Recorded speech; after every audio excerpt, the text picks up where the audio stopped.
Informasi yang tersaji, cerita menginspirasi, semua ada di sini di ekonomi kreatif. Di ekonomi kreatif.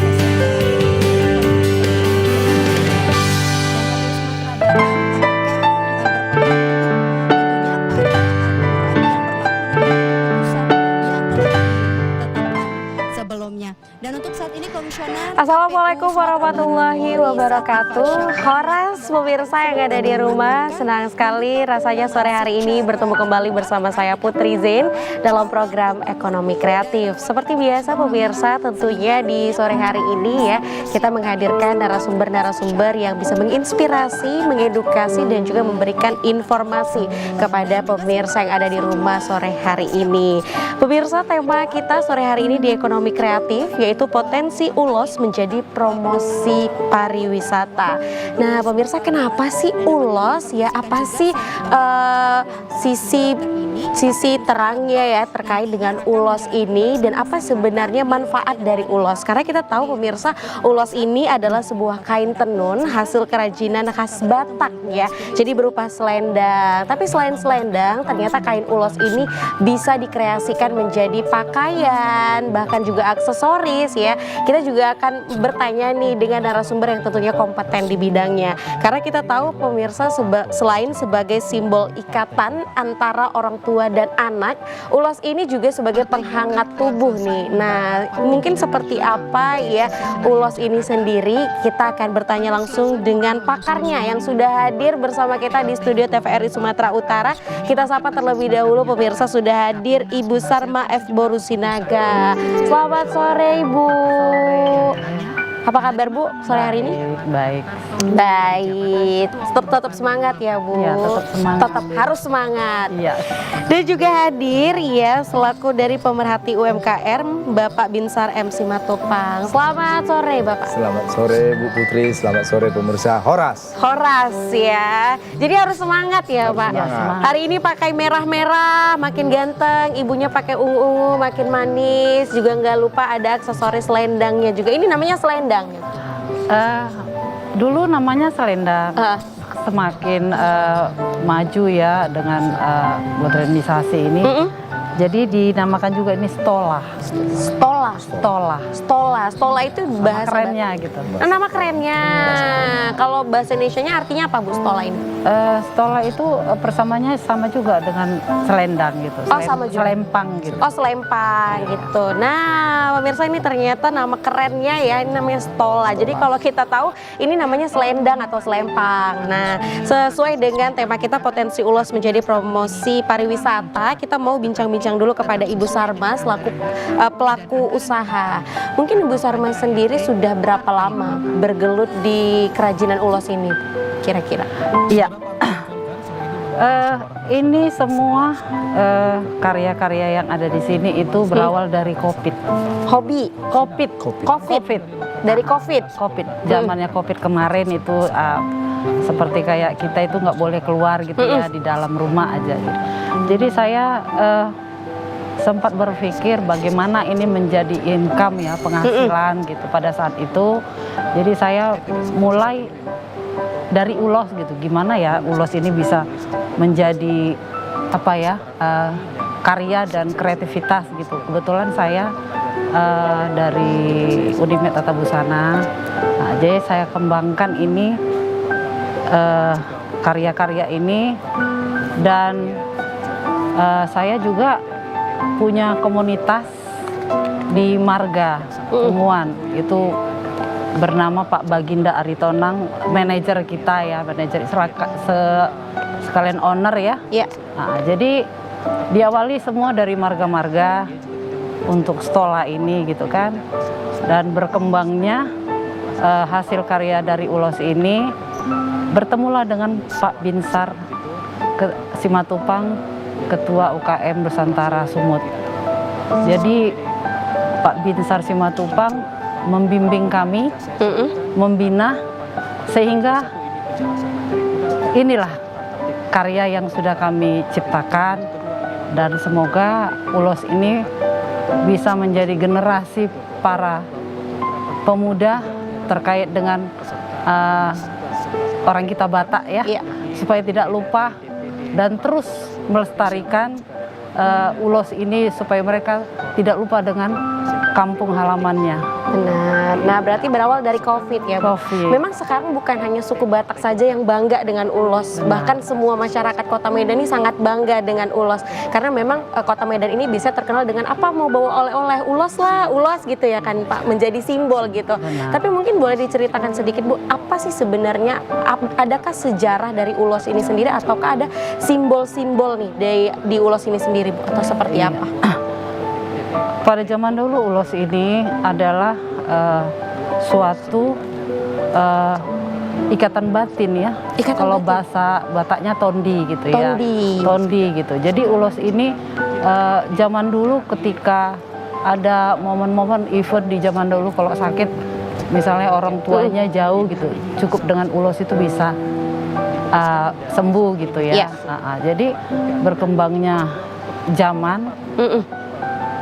ini ulos ini sangat sakral bagi orang kita Batak. Gitu. Jadi semakin berkembangnya ilmu dan pengetahuan, ulos ini bisa berkembang menjadi contohnya seperti ini ya, stola, baju, rompi dan lain sebagainya. Baik, sudah banyak ternyata inovasi ya Bu ya, kreativitas yang dihadirkan apalagi di dunia modern ini. Benar. Jadi memang bukan hanya ulos yang seperti kita pakai ini, stola ini tadi, tapi juga nih pemirsa juga bisa dilihat nih di depan kita bahwa ada rompi. Bahkan pun sekarang ya Bu, untuk mode-mode busana pun orang sudah suka ya memadu padankan dengan ulos. Benar, seperti itu. benar. Fashion show, Iya. sudah banyak yang mengangkat wastra-wastra khususnya yang ada di Sumatera Utara. Baiklah, kita beralih kembali nih ke Pak Binsar. Pak Binsar, bagaimana Bapak melihat peluang ataupun saat ini pengrajin-pengrajin lokal kita, khususnya pengrajin ulos, Pak Binsar? Baik, terima kasih Bu Putri. Tentu kan kita sama-sama ketahui bahwa wastra itu adalah kain tradisional yang syarat mengandung dia bagaimana makna daripada suatu budaya Nusantara kita ini. Secara khusus di Sumatera Utara ini tentu salah satunya ada produk tenunan ulos ya Bu ya. Saya melihat potensi di Sumatera Utara ini sangat luar biasa terhadap wastra-wastra tersebut. Kita ketahui bahwa ada etnis Batak, Jawa, Melayu, kan begitu ya, Minang. Jadi Tapsel kan gitu ya, Pak, Dairi, Simalungun dan sebagainya. Jadi dengan potensi dan suku ini tentu mempunyai kekhasan masing-masing dia. Ya wastranya kan gitu kan. Nah ini jadi ada punya makna-makna tersendiri dia Bu itu. Jadi tentu ini bagaimana kita melihat dan menyampaikan kepada para pelaku UMKM itu melihat potensi ini yang tadi yang disampaikan Ibu Sarma.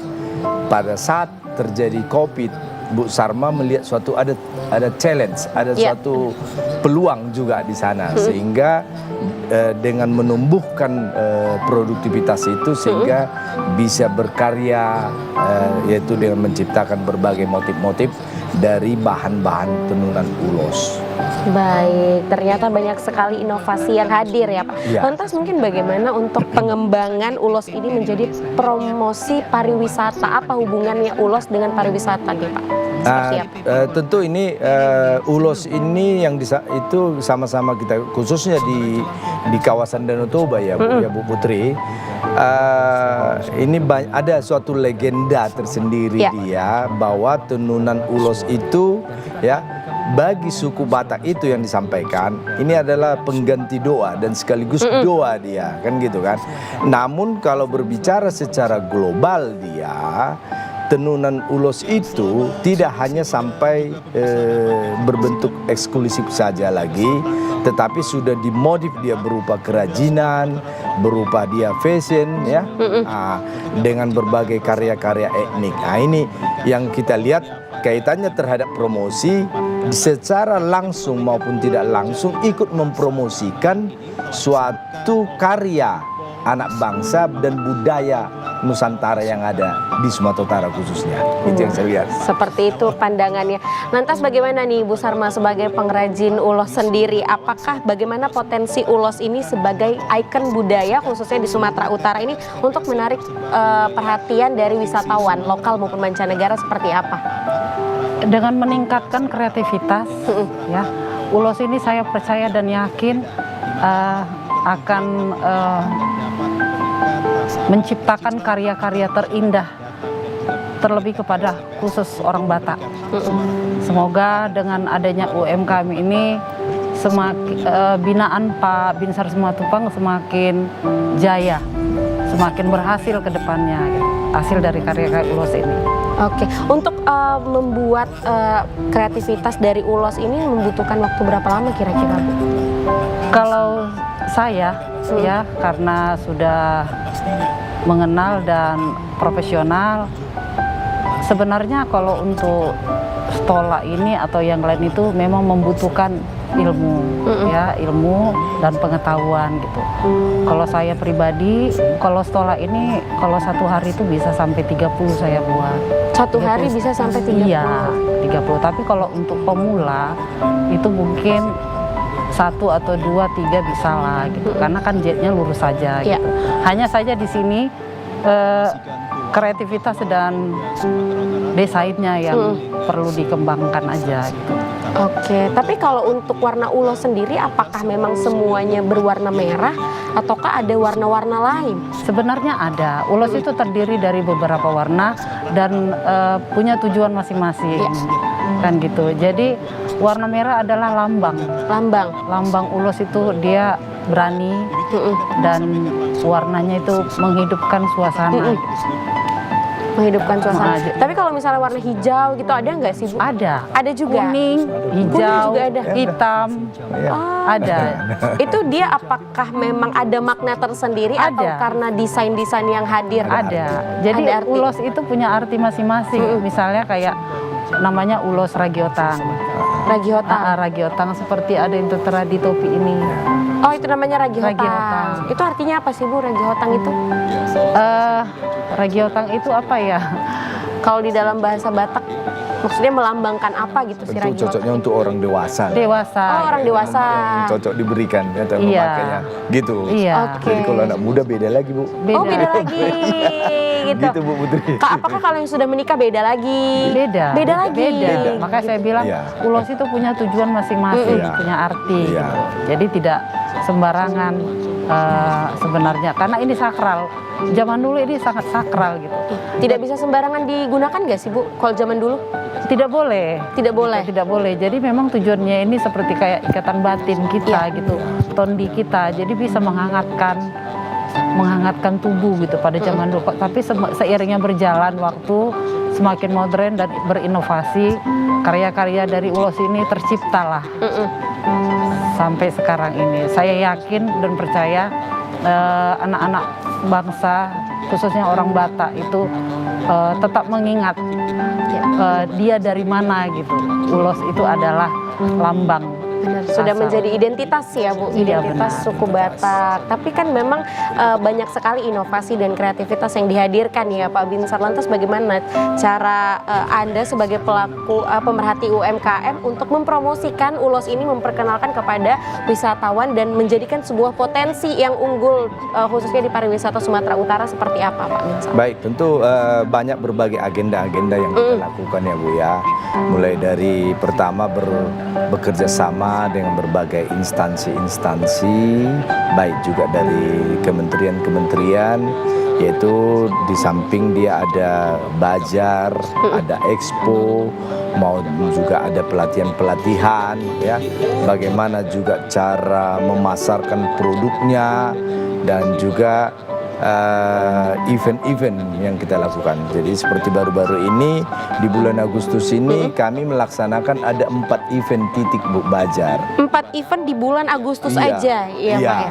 Itu dalam Apakah itu rangka kemerdekaan? Iya, dalam rangka Hari UMKM juga nasional dan Hari Ulang Tahun Republik Indonesia ke-79 di Sumatera Utara. Jadi kita ikut mengambil bagian. Jadi momentum itu yang kita manfaatkan untuk mempromosikan produk-produk UMKM maupun berupa makanan, berupa tenunan dari berbagai daerah-daerah khas yang ada di Sumatera Utara. Oke, itu berarti kita buka stand-stand gitu ya? Iya, Stand-stand. Di beberapa titik nih Pak? Itu ada 4 titik di bulan Agustus kemarin. Di Ada 4 yang- titik ada di ya, mana saja? Ada yang kemarin di Gelanggang Mahasiswa USU, ya Ibu Sarma ikut. Kemudian ada di Disnatalis Sekolah Tinggi Teologia. Kemudian ada dari HKBP ya selama 3 hari. Kemudian dan yang terakhir tanggal 16-17 kemarin itu ada Bazar UMKM dan Pasar Murah, program dari pemerintah Provinsi Sumatera Utara, khususnya dari Dinas Perdagangan Perindustrian. Jadi kebetulan kami dipercaya dan Ibu Sarma juga hadir di situ juga. Luar biasa sekali. Masih di 1 bulan sudah ada 4 titik event yang mungkin skalanya sudah jadi besar ya Pak. Iya. Lantas Bapak bagaimana melihat antusias dari masyarakat atau pengunjung yang hadir nih? Ya tentu di situ berbagai variatif tawaran-tawaran kreatif inovatif bisa dilihat ya Bu dengan adanya Bazar itu. Karena di fungsi dan daripada Bazar itulah agar konsumen bisa melihat produk-produk itu. Ada pilihan, iya kan gitu. Ada pilihan mana yang dia lebih suka, mana yang belum pernah dia lihat menjadi tertarik, kan gitu ya Bu ya.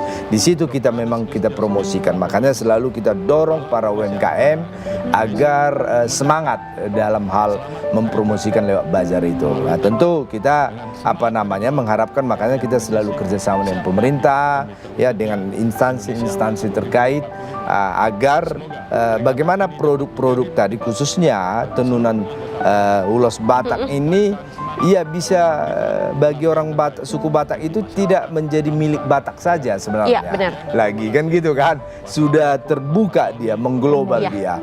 Saya ada 2 tahun yang lalu Bu Putri, saya sudah mengirim produk tenunan ulos ini ke Amerika. Sampai ke Amerika? Iya, saya udah kirim. Luar biasa. Saya udah kirim di sana, sehingga dengan motif-motif begini mereka sudah lihat, oh ini keren loh. Jadi bukan hanya ke Belanda lagi kita kasih, kita kirim udah ke Amerika kan gitu kan. Itu salah satu juga bahwa ini loh memperkenalkan budaya Nusantara yang ada di khususnya di Sumatera Utara. Luar biasa sekali karena kita inginnya ulos ini bukan hanya milik suku Batak tapi milik seluruh masyarakat Sumatera Utara gitu ya kan, karena menjadi sebuah ikon yang sangat membanggakan gitu. Dan ini bisa menambah pendapatan daerah kan? Iya, benar. Nah, pemirsa kita akan ngebahas tentang pendapatan daerah ya, UMKM terkait bagaimana potensi ulos ini menjadi daya tarik wisatawan lokal maupun mancanegara. Untuk itu jangan kemana-mana, tetap di Ekonomi Kreatif. Di ekonomi kreatif.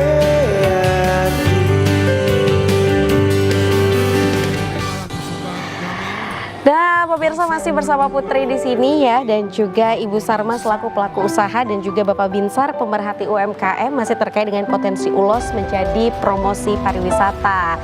Kita tadi sudah ngebahas ya secara umum bahwa ternyata memang setiap warna dan setiap ukiran yang ada di ulos itu memiliki makna dan simbol tersendiri, pemirsa. Nah, kita mau tahu juga nih Bu Sarma, ini kan di sebelah kita, di samping kita nih sudah ada banyak sekali model-model dari ulos, karena mungkin dulu kita taunya ulos itu selempang untuk dipakaikan di dada, tapi ternyata ini banyak banget pemirsa. Apalagi di depan kita nih sudah ada rompi dan juga baju, ada juga sortali. Mungkin boleh dijelaskan nih Bu, dan mungkin harganya pasti variatif, bervariatif. Mana tahu nih pemirsa yang ada di rumah mau kepengen punya gitu ya, jadi nggak usah sewa-sewa lagi ya Pak. Jadi ini untuk model-modelnya apa-apa aja ini Bu Sarma, silakan. Izin Pak Binsar, saya berdiri. Oke. Duduk ya. Oh, tunjuk aja boleh. Oke. Ini adalah namanya stola. Ya, stola. Dan stola ini bervariasi. Kalau ini yang sebelah saya ini adalah puca namanya, ragi hidup. Puca. Iya, puca. Ini harganya sekitar 80 sampai 100. Iya. Nah, kalau ini topi, ini harganya sekitar 20.000. Bahannya dari puca ya, ulos puca namanya. Dan maaf, ini juga ya bervariatif harganya ya. Ini ragi hotang namanya. Itu Apa bedanya ragi hotang dengan ragi hidup? kalau ragi hidup ini adalah kalau orang Batak tingkat yang tertinggi. Tingkat yang tertinggi. Iya. Dulunya mungkin hanya boleh dipakai oleh raja-raja atau Iya seperti apa? benar. Oke. Itu aja perbedaannya sih. Jadi saya juga mau tunjukkan dasi. Dasi. Iya. Jadi ini sangat unik dan langka. Ya dasi ini mungkin tidak banyak yang punya ya karena ini hasil dari karya kreativitas sendiri. Nah, kalau dasi ini harganya pun bervariasi ya. Kalau ini karena kombinasi dia dengan puca ragi hidup ini mungkin sekitar 100.000. 100.000. Iya, 100.000. Di luar mungkin melebihi dari harga ini. Iya, benar. Karena sebenarnya Bu, karya-karya ini tidak ada harga jualnya ya Bu? Iya, benar. Tinggi sekali untuk nilainya. Jadi tidak bisa ternilai kalau untuk seni-seni ini. Benar gitu. Tapi kalau untuk dasi ini sendiri biasanya dipakai untuk acara apa atau ada acara-acara tertentu atau boleh dipakai kapan saja? Kalau seperti ini mungkin untuk momen Natal nanti ya. Iya. Terus kalau untuk pesta adat, pesta kawin gitu ya kan, itu sangat Dominan. lebih dominan untuk dipakai ke situ gitu. Oke. Ke gereja juga bisa gitu. Untuk acara-acara tersendiri lah, acara-acara Iya, ritual keadatan gitu ya. Iya. Tapi umum juga sudah dipakai. Sudah banyak Sudah umum juga dipakai. bisa dipakai. Berarti Nggak memang ada. tidak ada pakemnya ya. Nggak ada lagi Seperti Pak terbatas. Binsar bilang tadi, nggak mesti orang Batak yang pakai gitu. Semua orang juga Semua bisa orang ya. sudah pakai. Tapi kalau untuk topi sendiri itu biasanya dipakai dalam adat-adat. Acara-acara tertentu lah kalau Ya. seperti ini gitu. Ya. Misalnya kalau dalam Meninggal. keadaan sukacita, Sukacita. kawin Duka gitu cita. kan. Kalau misalnya apalagi duka Duka cita cita. juga dipakai momen Ya. topi seperti ini. Lalu ini juga kita punya sortali ya. Sortali. Iya. Ini khusus Kalau ini untuk biasa, cewek. oh ini untuk Ini cewek. Untuk cewek. Kalau topi ini untuk cowok. Untuk cowok. Gitu. Ya kan kalau ini untuk cewek Misalnya sama. suami istri ya, ini le suami. Ini Iya, untuk istri. sama tujuannya. Seperti itu. Duka cita Apakah dan ada suka makna cita. tersendirinya Bu kalau sortali ini? Ini melambangkan apa ya? Antara raja dan Dan ratu. ratu. lah. Gitu. Itu aja istilahnya. Simbolnya gitu ya, biar tahu Simbolnya. mana yang raja, mana yang Iya. ratu Benar. gitu ya. Iya. Kalau untuk sortali sekitar harganya berapa? Kisaran berapa Bu? Sekitar 8.000 sampai 10.000 aja Oh harganya. 8.000 sampai 10.000. Iya benar. Rumit nggak Bu pembuatan sortali ini sendiri? Sebenarnya nggak rumit sih, hanya lurus dan begini saja gitu. Kalau ini kan cuma tinggal tempel. Tinggal ditempel. Iya. Pada dasarnya seperti ini. Cuman kalau sortali berbagai macam model sih. Ada Ya. juga yang logam itu seperti kayak lambang Ya, ratu logam. dan Benar-benar. raja. Itu saja gitu. Tapi kalau standarisasi seperti ini. Standarnya. Ya kita seperti- bawain standar aja Oke. hari ini. Gitu.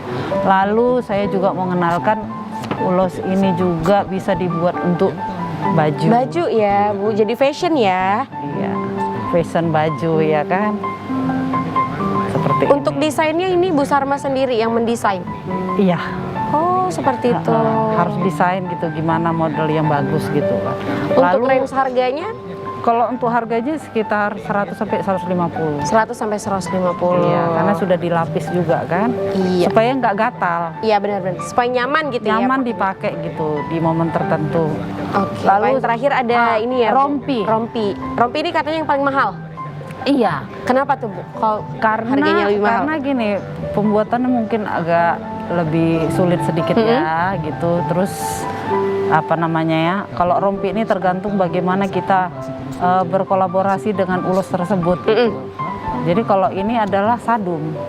Sadum. Ulos yang saya maaf. Ya, yang warna hitam ini. Iya. Nah ini. Nah ini kan sadum dia kan. Sadum. Iya. Sadum itu apakah warnanya memang warna hitam? Sadum ini terdiri dari beberapa warna. Ada merah, ada hitam, ada kuning. Motif. Oh berarti Ada lebih ke hijau motifnya ya. Jadi kalau ini dia kan standar. Heeh. Jadi kalau harganya ini bervariasi. Kalau ini sekitar 200. 200. Tapi kalau di luar mungkin melebihi dari harga ini gitu. Oke. Jadi inilah beberapa item yang bisa dikembangkan ide kreatif dan berinovasi nanti ke depannya. Mungkin tak apa-apa lagi nanti yang akan Masih banyak lagi lah ya, masih Bu. banyak lagi. Masih banyak lagi yang bisa dijadikan sebuah kreativitas dan inovasi terbaru nih pemirsa dari kain ulos ini sendiri.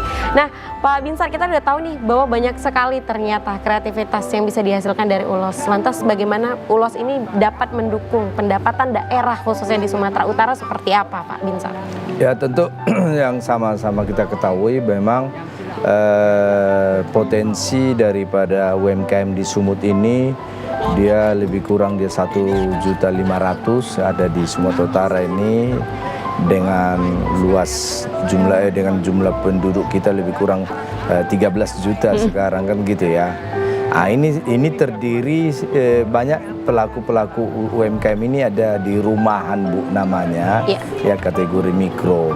Tentu ini sangat mempengaruhi juga terhadap pendapatan atau PDB daripada Sumatera Utara ini ya.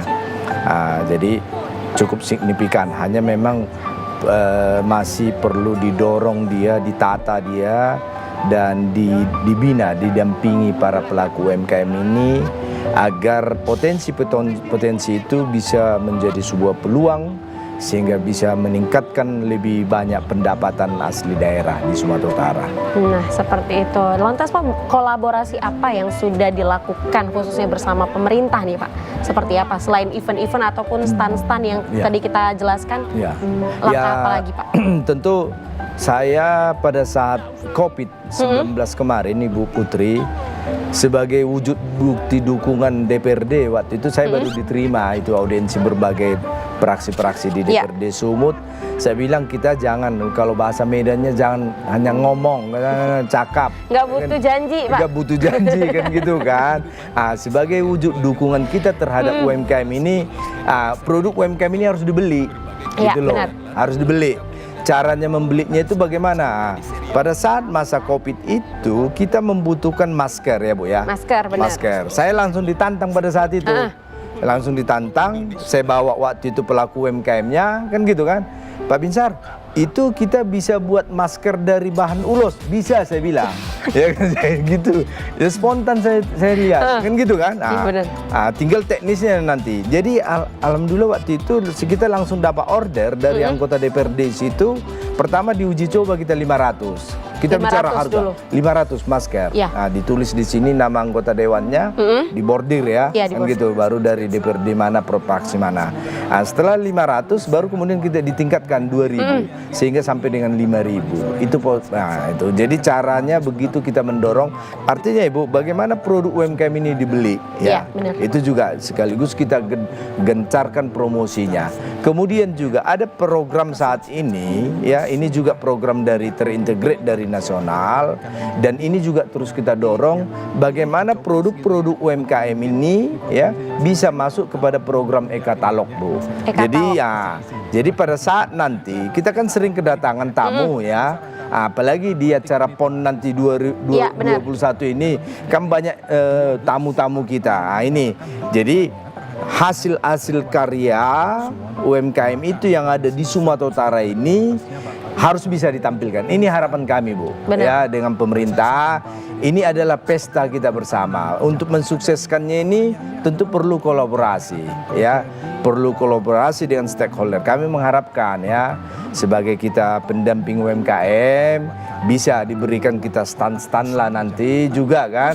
Gitu agar produk-produk UMKM ini bisa dilihat dan dibeli oleh para tamu-tamu kita. Tadi Pak PJ menyampaikan lebih kurang 51.000 ya tamu akan datang. 51.000. Iya. Sepertinya ini menjadi apa ya Pak?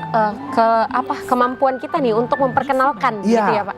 Disinilah waktunya. Disinilah waktunya. Ibaratnya ya kita jangan jago kandang lagi kan gitu kan. Kan gitu karena 38 provinsi akan hadir di Sumatera Utara ini. Kami berharap disinilah pestanya UMKM juga. Iya benar. Gebiarnya UMKM mempromosikan produk itu. Ini saya yakin pasti tertarik nanti dengan begini. begini ya, produk-produk begini dengan topi gitu.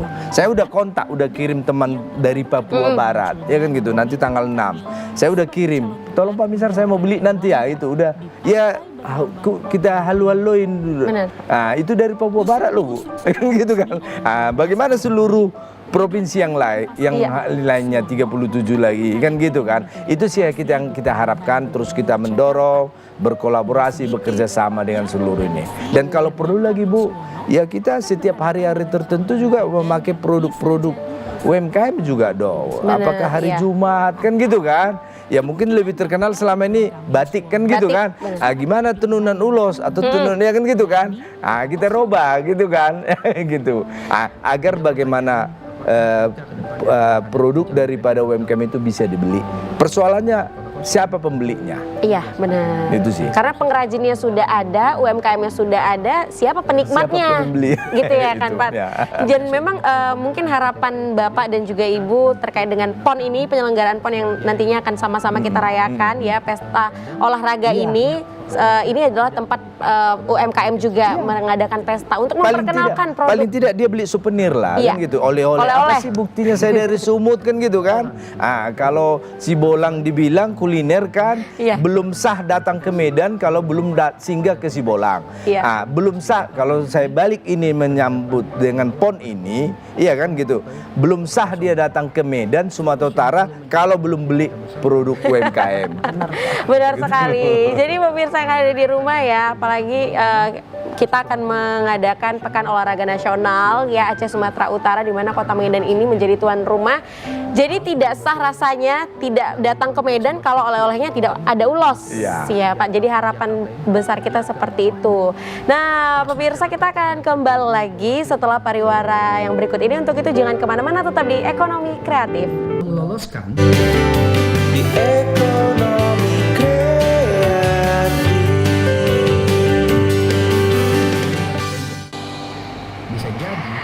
Nah, tentunya pemirsa masih bersama kita di sini ya dalam program Ekonomi Kreatif terkait dengan potensi ulos menjadi promosi pariwisata khususnya yang ada di Sumatera Utara.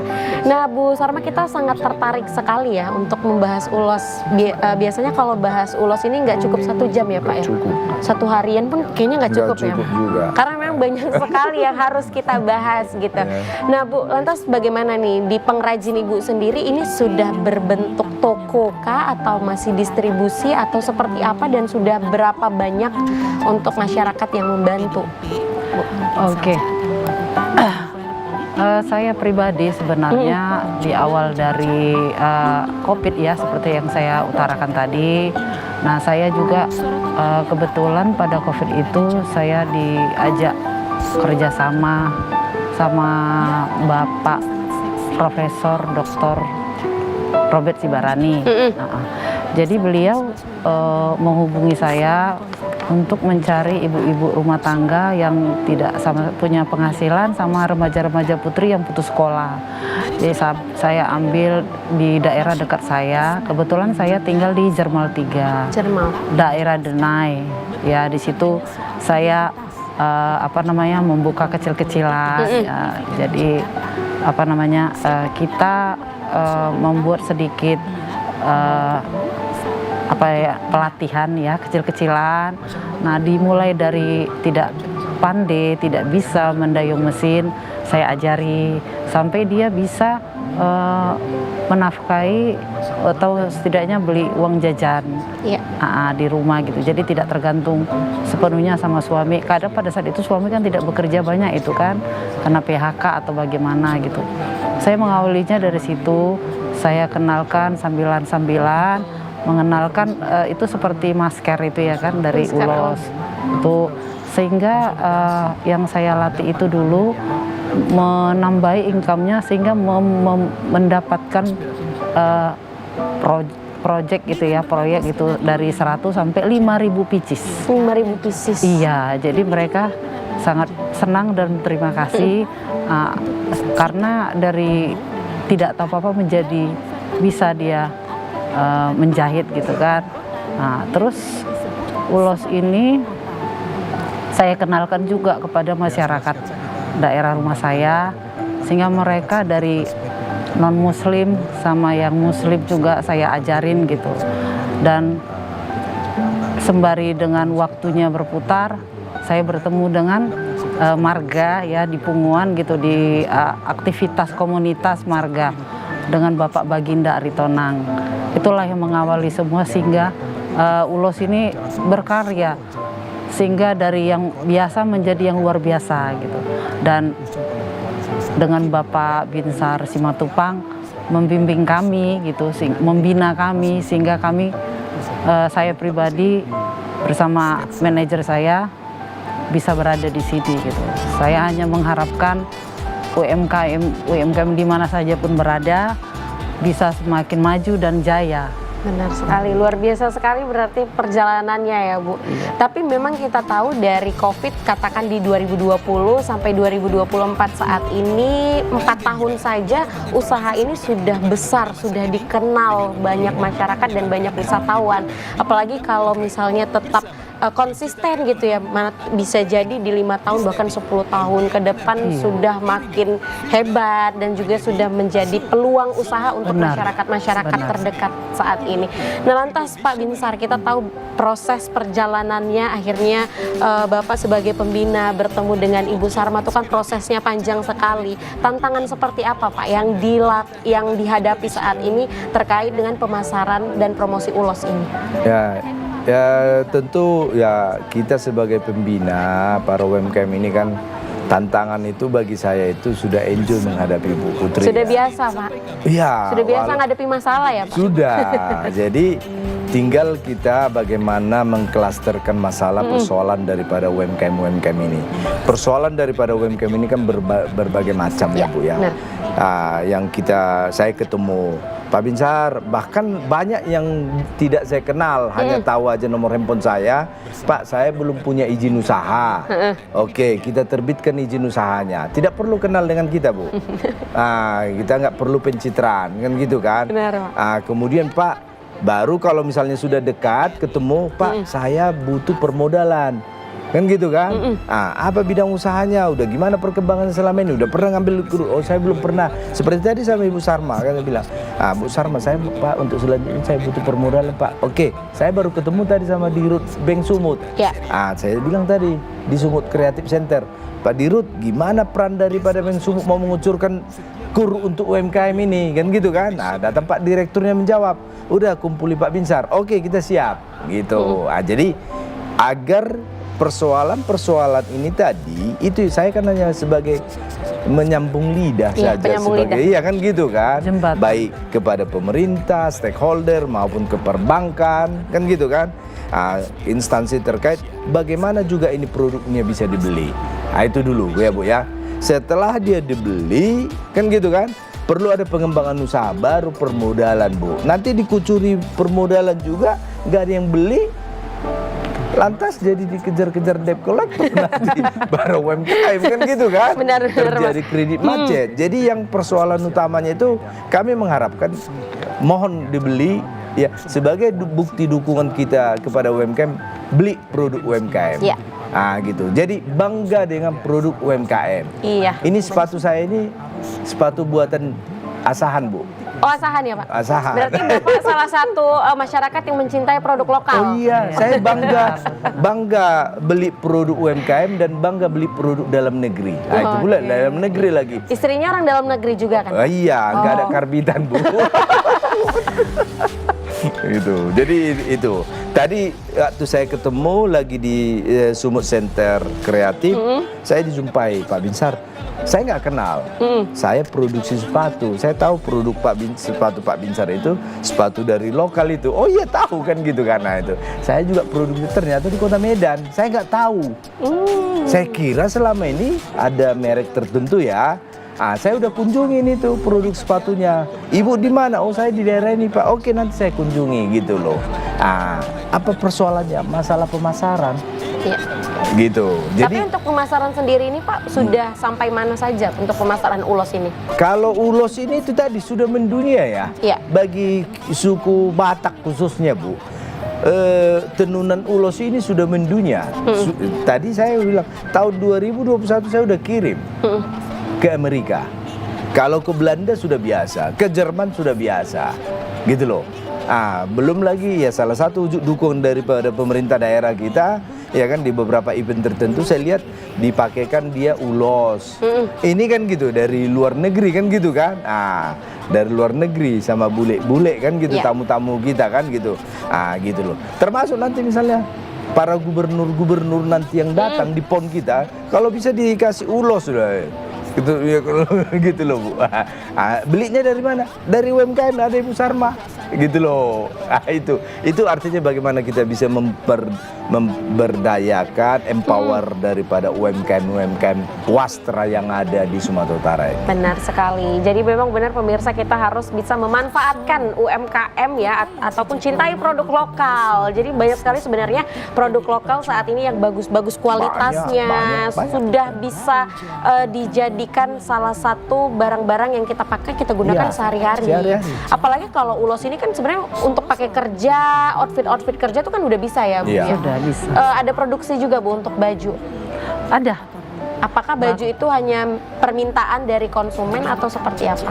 Macam-macam permintaannya. Kadang dari konsumen itu ada seperti dari kantor ya, gitu kan. Modifikasi ulos batak, ada yang kebaya biasa, tergantung bagaimana permintaan konsumen aja.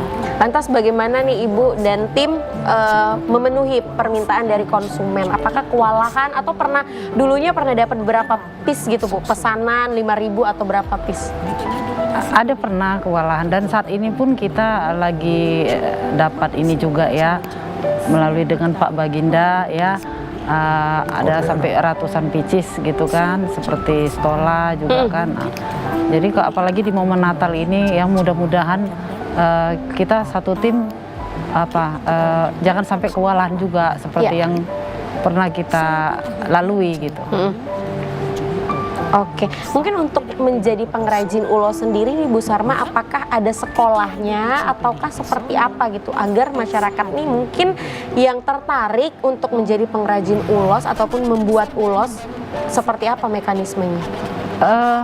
Saya pribadi bukan pengrajin ulos, saya hanya menciptakan kreativitas dari ulos tersebut gitu. Kalau untuk mencintai atau ingin punya gitu ya, saya rasa itu panggilan dari hati. Iya. Kan gitu, panggilan dari hati. Bagaimana kalau saya pribadi bersama tim ingin mengenalkan lebih banyak lagi, lebih luas lagi, agar ide-ide atau kreativitas itu menjadi etnik budaya Batak seperti ulos ini akan berkembang nantinya gitu. Dan tetap juga dengan bimbingan dan binaan dari Pak Binsar Simatupang kepada kami. Jadi tetap harus dibimbing dan dibina ya Pak, biar tahu. UMKM harus dibina Bu. Iya, karena kalau misalnya biasanya kan pelaku UMKM ini Pak hanya tahu kadang membuatnya saja, untuk produksinya kadang masih bingung pemasarannya kemana gitu ya kan Bu Putri, ya. Tapi sampai saat ini untuk pemasaran bagaimana Pak, pemasaran ulos sendiri? Ya, kebanyakan para pelaku UMKM khususnya di bidang wastra tenunan ulos ini masih ada yang sudah masuk ke marketplace ya, ada yang sudah sistem pembelian atau pemesanan dan penjualannya itu dari keluarga ke keluarga, dari institusi dengan institusi kan gitu kan. Namun dia masih secara global saya lihat masih perlu didorong ya, Itu tadi yang saya bilang. Ya kalau misalnya kita berada di Sumatera Utara ini tentu yang berbagai etnis ya, ada Melayu, ada Batak ya, ada Jawa dan lain-lain, itu punya dia karya wastra tenunan kainan masing-masing. Jadi bagaimana ini dipadu, kalau perlu dinas itu para pegawai negeri itu, iya kan juga pakai produk-produk wastra dong gitu. Itu baru keren, agar kita ikut memberdayakan para pelaku UMKM gitu loh Bu. Pemberdayaan yang paling penting ini ya Pak. Sesuai dengan topik kita kan, kreatif. Iya benar, potensi. Tapi kita ini, saya tadi lupa bilang bahwasanya kita yang satu tim ini bersama owner ya, manajer kita itu namanya itu H2E, H2D. H2D. halak kita dongan. Oh, halak kita dongan. Iya. Itu artinya apa Bu, halak kita dongan? Kreativitas ini buat kita semua. Oke, untuk semua bukan Untuk hanya semua, suku Batak tapi iya. untuk seluruh masyarakat, lapisan masyarakat yang di Sumatera Iya. Utara. Mungkin yang terakhir Pak, apa sih harapan, mungkin sedikit harapan kepada pemerintah terkait selaku dengan pemerhati UMKM khususnya Ulos ini sendiri, silakan.